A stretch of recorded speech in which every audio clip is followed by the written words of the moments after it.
दोस्तों, एक बार एक आत्मज्ञानी संत के पास एक युवक आया। उसने संत के आगे सर झुकाया और कहा, गुरुजी, मैं जानना चाहता हूँ कि सत्य क्या है। आखिर क्या है वो जिसके बारे में वेद, उपनिषद और सभी ज्ञानी लोग बात करते हैं। संत मुस्कुराए और कहा, बेटे, तुम सत्य जानना चाहते हो या फिर सत्य के बारे में जानना चाहते हो। यह सवाल सुनकर युवा व्यक्ति सोच में पड़ गया, क्योंकि यह सवाल वो कई ज्ञानी लोगों से पूछ चुका था, परंतु कभी भी ऐसा जवाब न मिला और ना ही उसने कभी इसके बारे में चिंतन किया। उसने सोचा, सत्य के बारे में जानने से तो अच्छा है सत्य को ही जान लिया जाए। अगर सत्य को ही जान गए तो सत्य क्या है उसके बारे में तो पता लग ही जाएगा। युवक ने गुरुजी से कहा, गुरुजी, मैं सत्य जानना चाहता हूँ। यह सुनकर एक बार फिर से संत मुस्कुराए और कहा, अच्छा, सत्य जानना चाहते हो? सोच लो, सत्य के बारे में जानने की कीमत है कुछ भी नहीं। वह निःशुल्क है, परंतु जो सत्य है वो बहुत ही महंगा है। इतना महंगा है कि कीमत चुकाने में कईयों के कई साल, कई दशक और कई जीवन काल तक लग जाते हैं। तुम्हें लगता है कि तुम इसकी कीमत चुका पाओगे? कहीं भाग तो नहीं जाओगे? इस बार युवक भी जोश में आ चुका था। उसे यह सब एक चुनौती जैसा लगा। उसने कहा, नहीं महाराज, बदले में आप मेरे प्राण ही क्यों ना ले लें, मैं नहीं भागूंगा, ना ही अपने संकल्प से हटूंगा। मैं सत्य जानना चाहता हूँ और सत्य जानकर ही यहाँ से जाऊंगा, चाहे कीमत कुछ भी हो। यह मेरा आपको वचन है। युवक का जोश और सत्य जानने के प्रति उसकी इच्छा शक्ति देखकर संत प्रसन्न हो गए, लेकिन बिना अपनी प्रसन्नता व्यक्त किए संत ने कहा, ठीक है बेटा, तुझे बता दूं, इस आश्रम में मेरे कई ज्ञानी और विद्वान शिष्य हैं जो दिन भर ध्यान साधना करते हैं। इनके भोजन के लिए गेहूं जो बाहर से पिसवाना पड़ता है उसे अब से तू ही पीसेगा। तेरा हर दिन का अब यही काम है और यही तेरी साधना है। लेकिन ध्यान रहे, आसपास होने वाली बातों और कार्यों का ना तो तुझे भागीदार बनना है, ना किसी से बातचीत करनी है।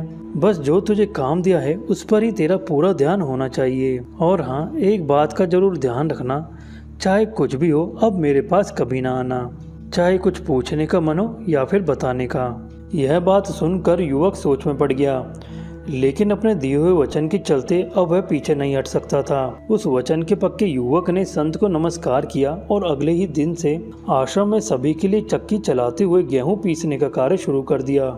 इस आश्रम में लगभग 500 लोग रहते थे, इसलिए गेहूं पीसने का काम इतना ज्यादा हो गया था कि युवक सुबह सुबह रसोई में घुसता, दिन भर चक्की चलाता और फिर रात्रि में ही बाहर आ पाता। आसपास उसे अन्य शिष्यों की भिन्न भिन्न प्रकार की सामान्य और ज्ञानवर्धक बातें सुनाई देती। किसी को सुनकर उसका मन पूरा पूरा राजी हो जाता, तो कुछ बातों पर उसका मन विरोध करता। इच्छा होती कि वहां जाऊं, लोगों के वार्तालाप में शामिल हूं, अपना भी पक्ष रखूं, अपनी तरफ से भी कुछ जवाब दूं। लेकिन फिर उसे याद आता, गुरुजी ने इस समय शामिल होने की पूर्णतः मना की है। फिर याद आता कि सिर्फ शामिल होने की ही नहीं, इन बातों पर ध्यान देने की भी मनाही ही है, और गुरुजी ने कहा हुआ है कि पूरा ध्यान सिर्फ चक्की चलाने पर ही होना चाहिए। इसके बाद हजारों बार युवक का मन अपने काम से भटकता और हजारों बार वह अपने मन और इंद्रियों को खींचकर वापस अपने काम पर ले आता। यह सब ऐसे ही चलता रहा। कुछ दिन निकले, महीने निकले और कुछ साल भी निकल गए। आसपास होने वाली गतिविधियों पर कोई प्रतिक्रिया न करने की वजह से और बार बार मन को काबू में करने के इस अभ्यास के चलते धीरे धीरे युवक का मन अब शांत और एकाग्र होने लगा था, क्योंकि मन भी तभी तक चंचल और अशांत रह सकता है जब तक कि उसे जानकारियों, किस्सों और कहानियों का भोजन मिलता रहे। बिना भोजन के जिस तरह शरीर कमजोर होकर किसी की भी गुलामी स्वीकार करने को तैयार हो जाता है, उसी तरह से मन भी बिना भोजन के कमजोर होकर अपने मालिक का गुलाम बनने को पूरा पूरा राजी हो जाता है। और जैसा कि ज्ञानी जन कहते हैं, जिन्होंने मन को जीत लिया उसने इस पूरे संसार को जीत लिया।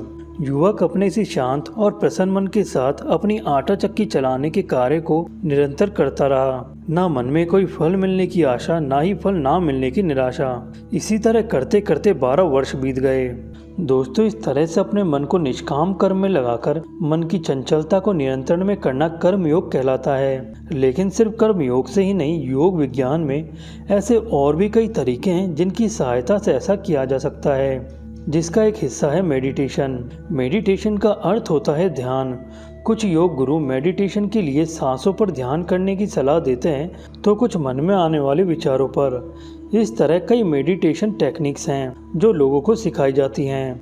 अगर आप इसके बारे में और भी जानकारी चाहते हैं कि किस प्रकार से मेडिटेशन के माध्यम से अपने माइंड को कंट्रोल किया जाता है, तो आप कुकू एफएम पर यहाँ दिखाई गई audio book how to control your mind through meditation सुन सकते हैं। और यही नहीं, ऐसे और भी कई ऑडियो शोज कुकू एफएम पर उपलब्ध हैं, जिन्होंने माइंड को समझने में मेरी मदद तो की है और आपकी भी इसमें जरूर मदद करेंगे।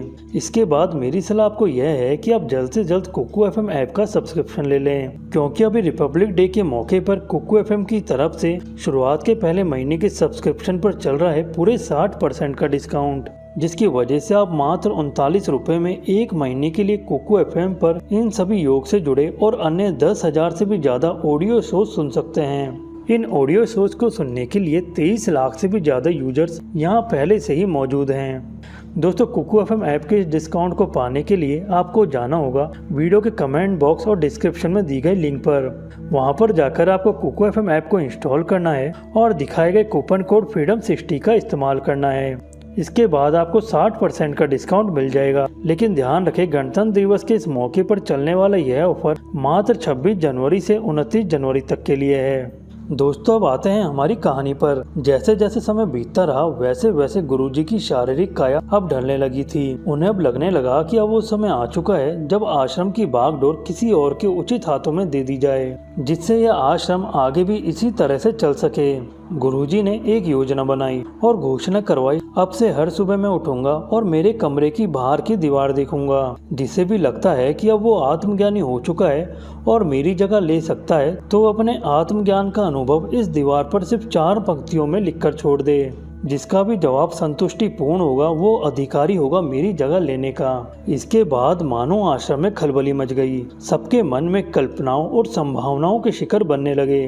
रात्रि होते ही दीवार पर लिखने वालों की भीड़ जमा हो गई। आश्रम के ज्ञानी से लेकर अज्ञानी तक सभी ने अपना अपना भाग्य आजमाने के लिए शास्त्रों में पढ़ी हुई कोई ना कोई 4 पंक्तियां उठाकर दीवार पर लिख दी, साथ में एक बड़ा सा नाम, जिससे उनकी मेहनत का श्रेय किसी और को ना मिल जाए। इसमें जो सबसे ज्ञानी था वो दूर से इन सब की मूर्खता देखकर और अपने ज्ञान के अहंकार में हंसने लगा, क्योंकि वो जानता था गुरुजी पढ़कर ही समझ जाएंगे कि जो ये पंक्तियां लिखी गई हैं वो किस शास्त्र के किस पन्ने से उठाई गई हैं। सबके लिखने के बाद अपने आप को ज्ञानी समझने वाला व्यक्ति उठा और शास्त्रों में ही पढ़ी बातों को अपने शब्दों में थोड़ा घुमा फिराकर कुछ इस तरह से लिख दिया। आदमी का मन एक दर्पण है। यह दर्पण कर्म की धूल से ढका है। जिसने धूल हटा दर्पण साफ कर दिया, उसके लिए आत्मज्ञान और मोक्ष उपलब्ध हो गया। बात तो यह भी बहुत गहरी और उपयोगी थी, परंतु स्वयं के अनुभव से नहीं, शास्त्रों से निकली थी। गुरु सदैव की तरह सुबह 4 बजे उठे और दीवार देखी। कुछ देर तक गुरुजी दीवार देखते रहे और कहा, कौन है ये मूर्ख लोग जिन्होंने मेरी दीवार खराब कर दी?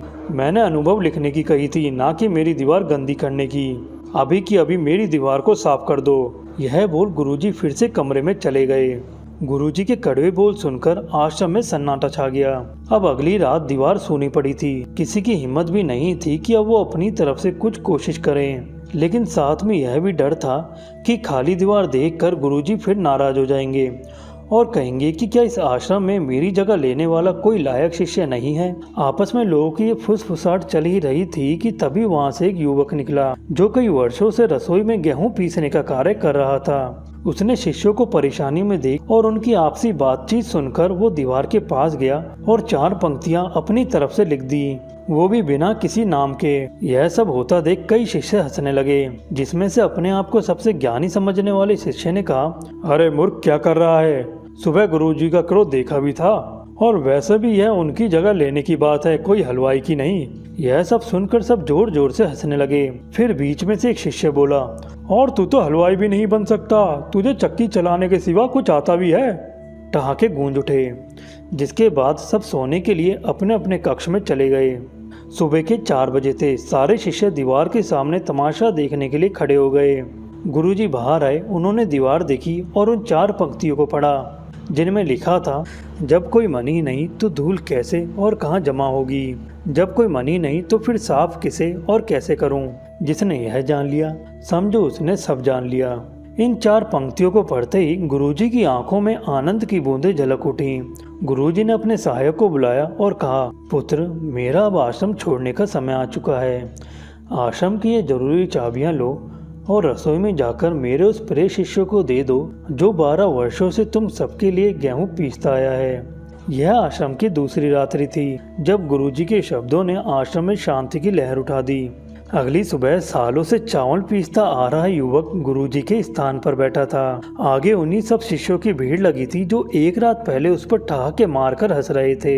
सभी ने प्रणाम कर कहा, आज से आप हमारे गुरु और मार्गदर्शक हैं और हम आपके शिष्य हैं। लेकिन कल जो हुआ वो हम समझ नहीं पाए, इसलिए हम सभी आपके शिष्य होने के नाते जानना चाहते हैं कि सत्य क्या है। युवक मुस्कुराया और कहा, अच्छा यह बताओ, तुम सत्य जानना चाहते हो या फिर सत्य के बारे में जानना चाहते हो? तो दोस्तों, यह थी एक छोटी सी कहानी जो उस कर्मयोग को समझाती है जिसके बारे में भगवान श्री कृष्ण श्रीमद् भगवद गीता में बात करते हैं। यह कहानी ओशो रजनीश जी की एक कहानी से इंस्पायर्ड थी जो सिखाती है कि किस तरह से एक इंसान अपने नियत कर्म करते हुए बिना यह सोचे कि मैं जो ये कर रहा हूँ उसका मुझे कब और क्या फल मिलेगा भी या नहीं मिलेगा, मेरे इस कर्म के बारे में और मेरे बारे में लोग क्या सोचते हैं। जब कोई व्यक्ति इस तरह से अपना नियत कर्म करता है तो वह स्वतः ही मोक्ष और ईश्वर प्राप्ति का अधिकारी बन जाता है। नियत कर्म से अर्थ है वह कर्म जो आपके लिए निर्धारित किया गया है। ऐसा कर्म जिसे करते हुए आप अपने आप को भी भूल जाते हैं। ऐसा कर्म जिसके बारे में आपको लगता है कि आपका जन्म इसी के लिए हुआ है, क्योंकि अपना नियत कर्म करते हुए आप अपने मन को एकाग्र और नियंत्रण में रख सकते हैं। ऐसा कर्म दूसरों की नज़रों में बहुत छोटा भी हो सकता है, जैसा कि इस कहानी में चक्की पीसने वाले का, या फिर ऐसा कर्म दूसरों की नज़रों में बहुत बड़ा भी हो सकता है, जैसा कि अर्जुन के लिए युद्ध लड़ना। इस तरह से हो सकता है लोगों की नज़रों में कोई काम छोटा या बड़ा हो, परंतु भगवान श्री कृष्ण भगवद गीता में कहते हैं जो भी व्यक्ति अपने नियत कर्मों को सही प्रकार से अर्थात बिना किसी आसक्ति के करता है तो वह मोक्ष अर्थात मनुष्य के सर्वोत्तम लक्ष्य का अधिकारी है। फिर चाहे वो एक रिक्शा चलाने वाला साधारण सा एक आम व्यक्ति हो या फिर पूरे देश को चलाने वाला प्रधानमंत्री हो। तो दोस्तों, अंत में मेरी सलाह आप सभी को यही है कि आप सब भी श्रीमद् भगवद गीता को जरूर पढ़ें, क्योंकि यह करना आज के समय में बहुत जरूरी है। इससे आप यह जान सकेंगे कि जीवन में बिना किसी तनाव या डिप्रेशन के कैसे आप अपने कर्म को कर सकते हैं, कैसे उसे बेहतर बना सकते हैं और जीवन में आपने जो भी लक्ष्य बनाए हैं उन्हें कैसे आप अचीव कर सकते हैं। और अगर आपके पास भगवद गीता पढ़ने का समय नहीं है तो जैसा मैंने आपको बताया, आप इसे भी अपनी लोकल लैंग्वेज में कुकू FM पर जाकर सुन सकते हैं, जिसकी लिंक वीडियो के कमेंट बॉक्स और डिस्क्रिप्शन में दे दी गई है। तो यह वीडियो यहीं तक थी। अगर आपके कुछ सवाल हो तो आप दिखाए गए सोशल मीडिया अकाउंट पर जाकर आप सीधे यह सवाल मुझसे पूछ सकते हैं। मेरी कोशिश रहेगी जल्द से जल्द आपको आपके सवालों का जवाब देने की। धन्यवाद। स्वस्थ रहें, खुश रहें। जय श्री कृष्णा।